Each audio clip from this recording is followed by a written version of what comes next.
Hi, in this video I'm going to discuss how we can solve these four different types of equations, but they are all hidden quadratic equations.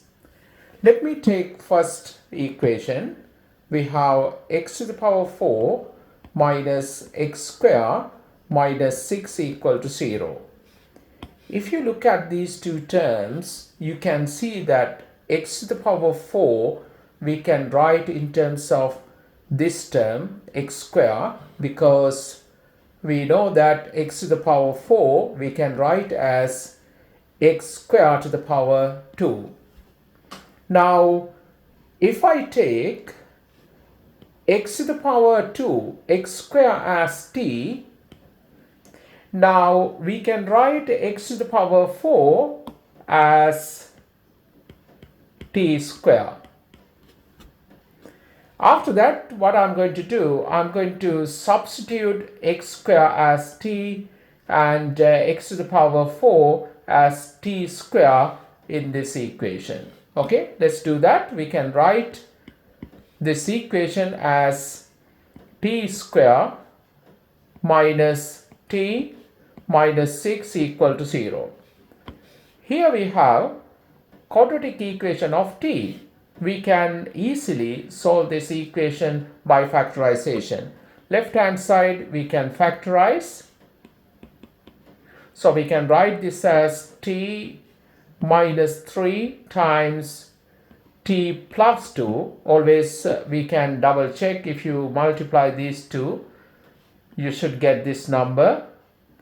And when you add these two numbers, we should get minus 1. So we nicely get in this minus 1 and this minus 6. Therefore, we can say t minus 3 equal to 0 or t plus 2 equal to 0 here. Now we can find t equal to 3 or t equal to negative 2.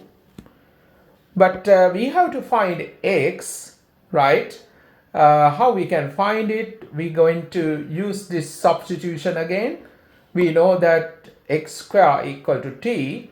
Therefore, I'm going to write x square equal to 3. And here we can write x square equal to negative 2, right?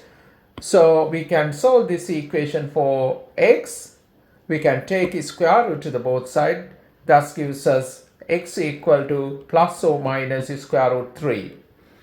And here we don't get any solutions because we are solving this equation for real values. But when x is a real number, you wouldn't get square to that real number as a negative 2. Therefore, we can say here no real solution.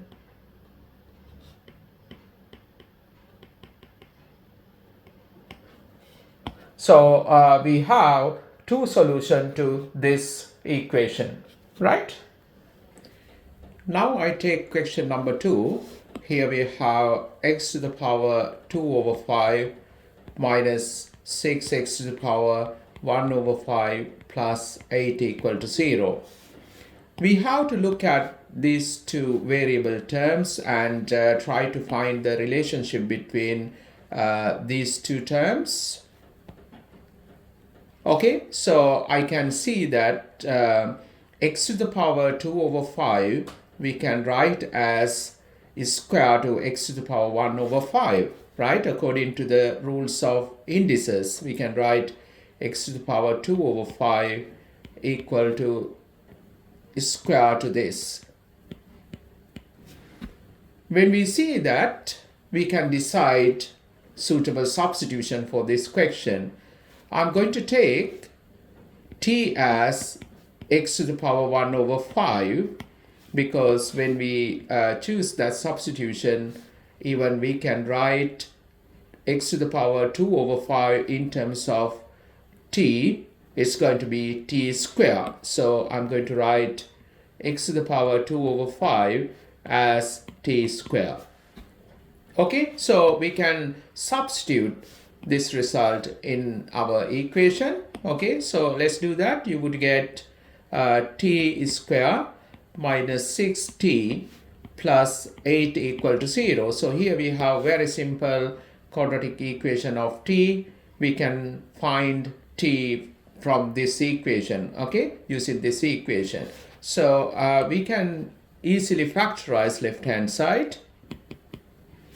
Okay, so here we should get 8 when we multiply these two terms, and we should get negative 6 when we add these two numbers. So if I put t minus 4 and here t minus 2, we're going to get positive 8 when we multiply these two, and you're going to get negative 6 when you add these two numbers together. So now this factorization correct on the left hand side.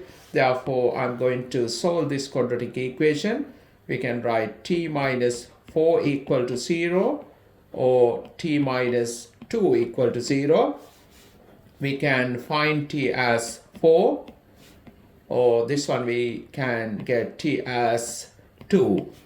Now we're going to go back to this substitution. We know that when we solve this equation, we need to find x values, right?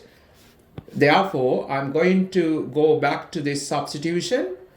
We have to find x using that, all right? So we have t, therefore I'm going to write x to the power 1 over 5 as 4, and the same here, I'm going to write t as x to the power 1 over 5, that's equal to 2, right? Now, what we have to do to find x here, we can take power 5 both sides to remove this 1 over 5, right? So, if you take power 5 both sides, you would get x equal to 4 to the power 5. You can use the calculator for this. You would get 1024 as x. And if you take this equation, again, you can take power 5 both sides, right? That's remove this 1 over 5. So we would get x equal 2 to the power 5. X equal to the power 5 equal to 32. So we have another solution to x. Okay. Question number 3. We have x to the power 4 over 3 minus 5x to the power 2 over 3 plus 4 equal to 0. If you look at these two terms, again we can decide suitable substitution for this. When we solve this equation, basically we need to find values for x, right? But if you look at these two terms, we can see the relationship between these two terms. I can see that x to the power 4 over 3, we can write as x to the power 2 over 3 square, right? Always we need to identify that relationship between these two terms. Okay, so now if I take this term x to the power 2 over 3 as t,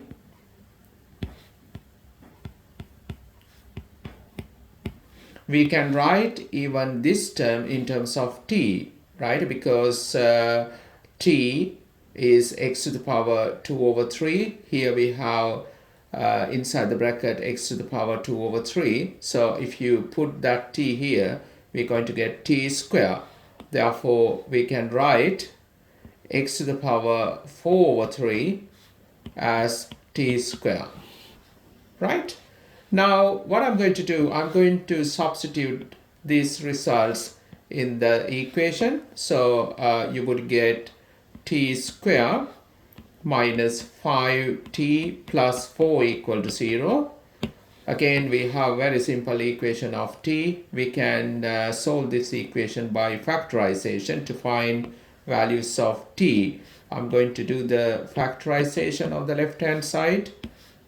Okay, so we should get plus 4. When we multiply these two numbers together, we need to get negative 5 same time when we add these two numbers. Such a way we can write down factors. I would write t minus 4, t minus 1, right? Now we can solve this equation. T minus 4 equal to 0 or t minus 1 equal to 0. This gives us t equal to 4 and this one gives us t equal to 1.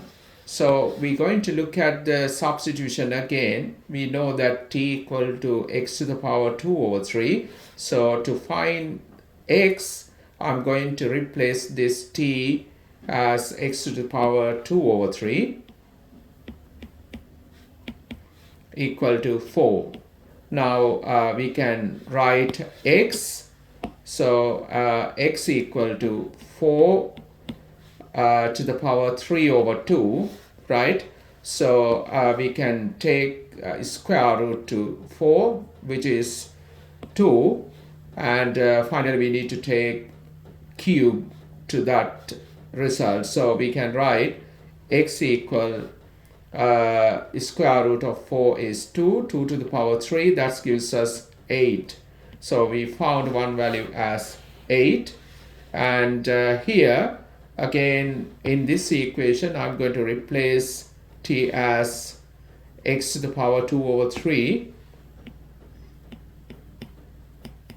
Okay, so now here we have 1 this side. So if I make x the subject, we can write 1 to the power 3 over 2. So basically if you take any power to 1, that gives us 1. So we have x equal 1 here. Question number 4. We have 3x minus 5 square root x plus 2 equal to 0. We're going to solve this equation for x. We need to find values of x. Here we have to use substitution to write this equation as quadratic equation of another variable. To decide suitable substitution, always we need to look at these two terms. Here easily we can see that relationship between these two like this. We can write x as square to this square root x. Now if I take t as square root x, even we can write x as t square in terms of t. We can write x as t square. Now I'm going to substitute these two results here in this equation. Basically we're going to get equation of t, right? So we can write 3t square minus 5t plus 2 equal to 0. So we have quadratic equation of t. If you solve this equation, you can find values of t. When you substitute those t values in this equation, you can find x. That is what we're going to do. So here we have a little bit harder factorization on the left hand side, but we should be able to factorize quadratic expression quickly as possible, right? If factorization is possible, right? Here actually we can factorize this expression. Let's see how we can logically get double bracket here quickly, right? This is logic. I'm going to look at this term. We have 3t square.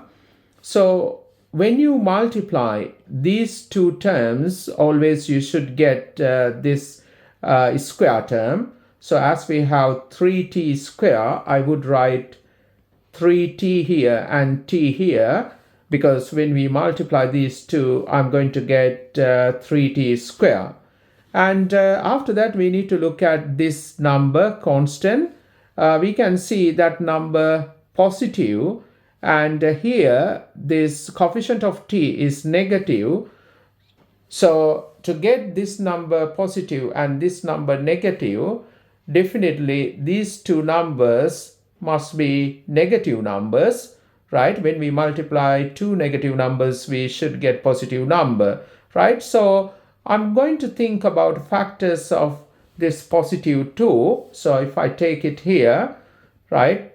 But both numbers should be negative. So that means we can write negative 2 times negative 1. So we have a matter here. Now, if I put negative 1 here and negative 2 here, right? We know that when we multiply these two numbers, we get in this number. But if you work out this term, it's negative 5t, how we can get those t terms. If you multiply this by this, you're going to get negative 6t, and you're going to get another t term. If you times these two, that gives us negative t. So when we simplify this, we're going to get negative 7t, right? So but we can see that we have negative 5t there. So now what we have to do here, this is a trial and improvement. So I'm going to solve these numbers, right? So I'm going to put negative 1 here and negative 2 here. Let's check what's going to happen now, right? 3t minus 1, instead of minus 1, I'm going to put minus 2. And in the second bracket, I'm going to put t minus 1 equal to 0, right? Now work out t terms. You can get, if you multiply this by this, you're going to get negative 3t. If you multiply this by this, you're going to get negative 2t, right? So that gives us negative 5t. So that means it's confirmed that correct factorization should be this. So we have double bracket here. We're going to get 3t square when we multiply these two. And we're going to get positive 2 when we multiply these two, right? And even we seen that this term coming up when you expand and simplify this, right? So logically, we can quickly get factors of this like that. So you need to improve that. Okay, so now we have the factors. I'm going to take that here, right, this side. We have 3t minus 2 times t minus 1 equal to 0. So we can solve this equation for t. We have 3t minus 2 equal to 0, or t minus 1 equal to 0. This gives us t as 2 over 3, and here we have t equal to 1. Aim is to find x, so I'm going to go back to this substitution. We know that t equal to square root x, therefore we can write square root x equal to 2 over 3. To find x, we have to take square to the both sides. That would give us x equal to 2 over 3 square. So that's 4 over 9. We have one solution to x. And here we have t equal 1, but t equal to square root x. If you take square to the both sides, you would get x equal to 1. So we have solutions for variable x. Here we have two values.